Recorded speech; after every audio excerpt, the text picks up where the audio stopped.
everyone, I'm Angela. I own Scribbler Experiment Coloring Designs, and today we're going to do something a little bit different. At the end of Big Shanty Festival back in April, so not that long ago, it's the end of May, beginning of June right now, I decided to try and record a sped up version of me packing up from a craft show. In my head, I was like, oh, sped up, this will go crazy fast.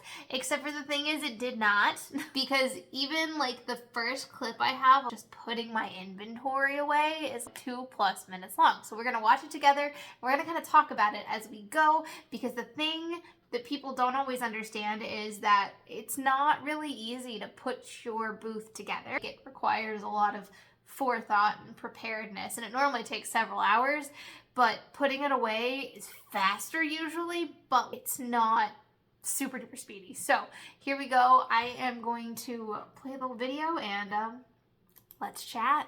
All right, so you've got me. I'm taking out all of my containers. Now, you'll notice that my containers are behind my booth. Any chance I can get to put them behind my booth, I do. I will say the hardest part of recording this video was actually placing the tripod so you guys could see, and that's hilarious.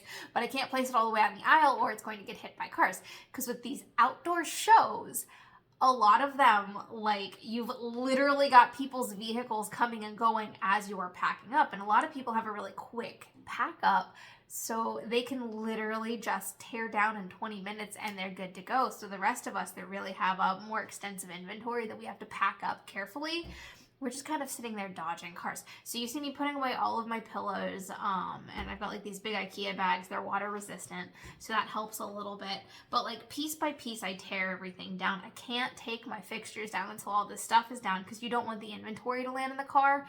The other thing that means, like, for someone like me that has fabric inventory that blows away really easily, is once the other tents start tearing down, if there's any wind outside, it will start to blow over stuff in my tent more easily, because you get more wind resistance when we're all a whole bunch of tents in a row, which is something you really don't think about. At this point, I'm still getting inventory in buckets. You can tell I haven't even taken the signs down off my shelving units. I really just want to make sure like the inventory is safe. The other thing I have learned, which this is something you can't really see, is if you don't put your inventory away quickly, people start shopping in your booth. Like, there are always people that show up at the end of craft shows, and they think that when you're packing up, you are still open for business, which in some sense, like, I do not mind still selling you something if I'm packing up. That's not that big of a deal, but some shows there is an actual cutoff time for you to be out. So like, we do have to hurry up a little bit. We can't just stand there forever. So like, you can see me chatting with my neighbors a little bit because they're delightful, but like, for the most part, that was pretty quick. Like, I never stopped moving, and I know it was sped up, so I look like I'm moving super duper fast, but like, I never really stopped moving. So let's pull up the next clip. This is a bit of a walkthrough of my tent without any inventory up, so like, shelves are clean. Now, next step is going to be putting up fixtures. So here we go. Before I put up the fixtures, obviously I have to take the signs down. Clearly I forgot to do that. I actually normally take the signs down at the beginning. The other part that's kind of difficult for me is that plastic chain. I'm really short. Like, I sometimes remember to bring my step stool to help me take it down, but sometimes I just stand on my tippy toes and I pray a lot, which, I mean, works pretty well too. All my baskets and everything for the most part stack. I will say, if you are looking to get into selling at craft shows, make sure all of your things can actually stack in a way that they can fit in your vehicle, because if they can't fit, they're not doing you any good. So like, all of my grid walls and everything come apart. I have an electric screwdriver. I used to have a manual screwdriver, and my friend Liz several years back was like, Angela, you need to buy an electric one. Like, they're not that expensive and they're small. Like, it's not like, you know, a drill or something that's massive.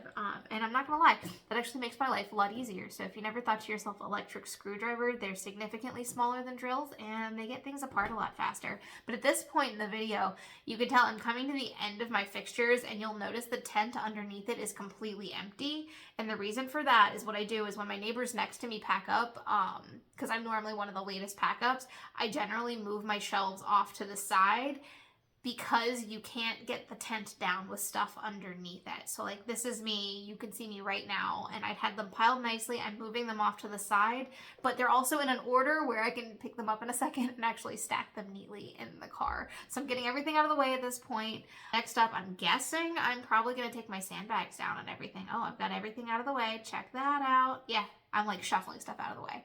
That's what you have to do. And like I could put stuff behind the tent, but you see how it kind of shrinks down, the legs move? If I had those grid walls under there, I'd be doomed. So there's me lifting the tent and, you know, putting in the bag correctly. The chair is always my last thing, mainly because there's lots of bits and pieces in there and I'm generally too lazy to put those away. It's really sad, but it's true. Sometimes my friends will like help me set up the next time and they'll pull the chair out and they're like, there's so much crap in here. I don't know, old water bottles and pencils and weird things will fall out of the bag with the chair, and it's because I pile crap on it till the very end, and then by the time we get to the very end, I'm too tired to deal with it, and so it just goes in the car like that. Next video. This video is all of my stuff lying on the floor. So this is what it looks like when I'm waiting for the car, you know, to come pick it back up again. And I'm the vehicle. I have to go get it. So the other thing I like to make sure to do is I will leave all of my stuff there while I have a neighbor still there, just if someone's present when my inventory is sitting on the ground. I don't like to pack up solo. Like most of us feel the same. This next video is me literally shoving everything in the car. And this is a game of Tetris. I genuinely don't always love when people help me finish packing up like this, because do you see how specifically I'm placing everything? Not everybody is good at following directions and like placing things, and it's usually, no offense random men, but it's usually random men that can't follow directions because they just assume they know how to do it, and it's a whole thing. Genuinely, this part right here that we were watching, it's significantly easier by myself or with a friend that has helped me before. Because like my friends that have helped me before, they vaguely know where everything is going, but they also understand that everything stacks, because like this is pretty perfect stacking. The other reason you really want to pack the car like this is because if you pack the car that nicely, if you have to stop at a stoplight or something, you want everything packed so the entire contents of the car don't shift forward and whack you upside the head. This is what the side looks like of the car, and then here's the trunk, which we already saw me pack. We'll go around to the other side too. Like it's packed to the brim, but I have it packed so that everything can't shuffle forward, and it works. It looks absolutely ridiculous, but it works, and it all fits in my little minivan, and really that's what matters at the end of the day. Like, can it actually fit in the minivan? Yes? Alright, awesome. I will also say though, any artist tent you go to, you will probably feel like this. You start to wonder, how do you fit that in your car? There are some people I wonder to this day, and I've seen them do it, and I don't understand how they do it. But then also I have some friends that actually bought a trailer just for this, which, I don't know, I feel like that's really smart. For me, I don't super duper know that I trust myself to drive a trailer, if that makes sense. So like that's a confidence thing there. Maybe one day I'll get there. I know it would be handy, but for right now I have a minivan with no seats in it, and that's how I pack it. So let me know in the comments if that looked harder or easier to do than you thought it did. Also, let me know how long you think it took me to do that, because I realized I was sped up. This video will be somewhere around 10 minutes long, which is great.